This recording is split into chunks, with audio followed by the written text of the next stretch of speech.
हाँ बच्चों, आज हम इस वीडियो के माध्यम से कक्षा 9 की संस्कृत की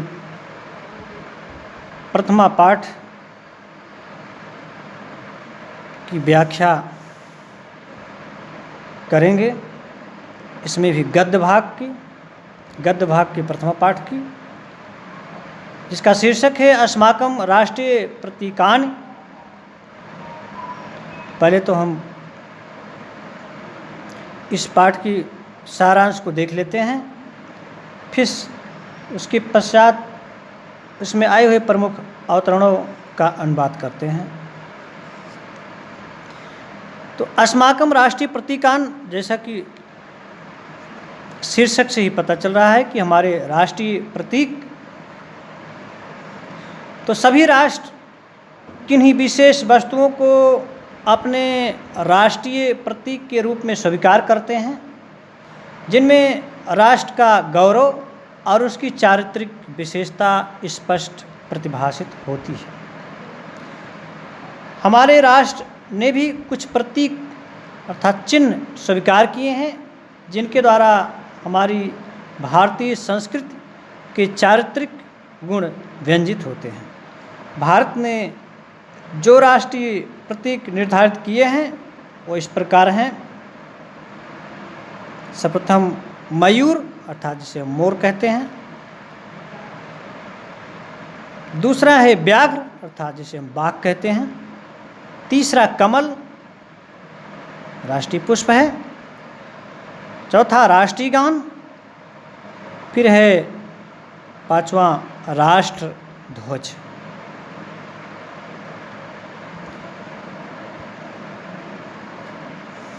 इनकी अपनी अपनी जो विशेषताएं हैं वो इस तरह से सारांश में दिए गए हैं कि पक्षियों में मोर हमारा राष्ट्रीय प्रतीक है।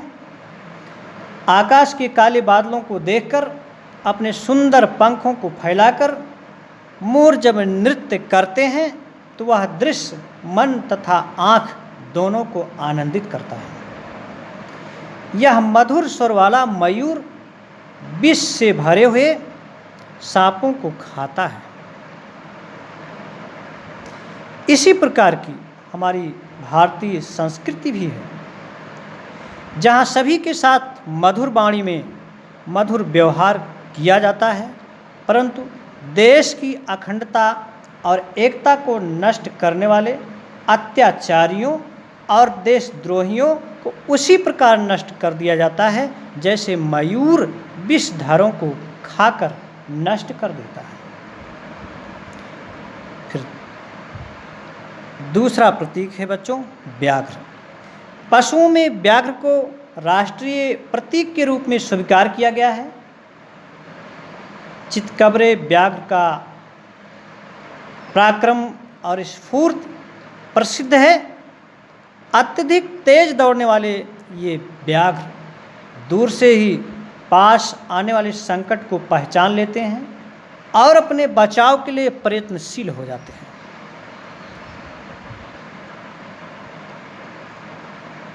तीसरा प्रतीक है कमल। सरसिज, पद्म, पंकज आदि नामों से जाना जाने वाला कमल का पुष्प हमारा राष्ट्रीय प्रतीक है। उसकी कोमलता, मनोहरता, विकासशीलता और पवित्रता आदि गुणों का कवियों ने बहुतायत से वर्णन किया है।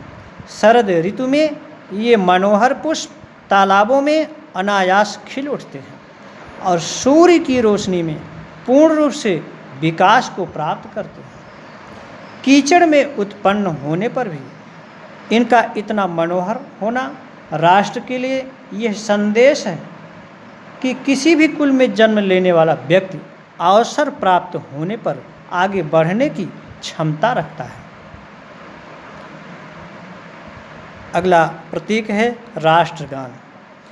सभी स्वतंत्र राष्ट्रों का अपना एक गान होता है जिसे राष्ट्रगान कहा जाता है। सभी राष्ट्र अपने राष्ट्रगान का सम्मान करते हैं और महत्वपूर्ण अवसरों पर उसे गाते हैं। हमारा राष्ट्रगान विश्व कवि रविंद्रनाथ टैगोर द्वारा लिखा गया है, जो जन गण मन इस नाम से विश्व में प्रसिद्ध है। हमारे राष्ट्रगान में विश्व कवि ने राष्ट्र की विशालता, अखंडता और भारतीय संस्कृति का गौरवपूर्ण वर्णन किया है। सभाओं की समाप्ति पर और विद्यालयों में प्रार्थना के बाद राष्ट्रगान गाने की प्रथा है। राष्ट्रगान के समय सावधान की मुद्रा में खड़े होना आवश्यक है। इसका आरोह अवरोह एवं उसके गाने में लगने वाला समय सुनिश्चित है, जिसमें परिवर्तन नहीं किया जाता। राष्ट्रगान श्रद्धा से गाया जाना चाहिए। अगला प्रतीक है बच्चों राष्ट्रध्वज। सभी राष्ट्रीय प्रतीकों में राष्ट्रध्वज का सर्वाधिक महत्व है। सभी स्वतंत्र राष्ट्रों का अपना राष्ट्रध्वज होता है। राष्ट्रध्वज का सम्मान और उसकी रक्षा देशवासी अपने प्राणों को न्यौछावर करके भी करते हैं। हमारा राष्ट्रध्वज 3 रंगों का है और विश्व में तिरंगे के नाम से प्रसिद्ध है। ध्वज के सबसे नीचे का हरा रंग सुख, समृद्धि और विकास का द्योतक है। बीच में श्वेत रंग ज्ञान, सौहार्द और शांति का प्रतीक है। सबसे ऊपर का केसरिया रंग त्याग और शौर्य का प्रतीक है। ध्वज के मध्य श्वेत वर्ण के बीच में अशोक का धर्म चक्र, धर्म, सत्य और अहिंसा का प्रतीक है। चक्र में 24 तीलियां हैं जो चक्र के मध्य भाग में एक स्थान पर जुड़ी हुई हैं। ये प्रतीक है भारत और उसकी राष्ट्रीय एकता की, जहाँ अनेक भाषा, धर्म, जाति और वर्ण के लोग एक साथ मिलकर रहते हैं। सूर्य के अस्त होने पर ध्वज उतारकर सुरक्षित रख दिया जाता है। राष्ट्रीय शोक के अवसर पर ध्वज आधा झुका रहता है। ये राष्ट्रीय प्रतीक हमारी स्वतंत्रता के प्रतीक हैं। सभी देशवासियों को इनका आदर करना चाहिए और प्राण न्यौछावर करके भी इनकी रक्षा करनी चाहिए। बच्चों, ये तो अस्माकं राष्ट्रीय प्रतीकान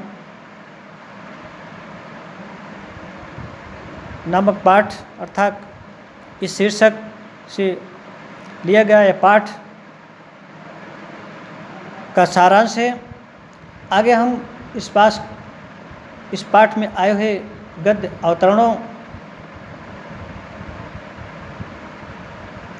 की व्याख्या एवं हिंदी अनुवाद अगले वीडियो में करेंगे।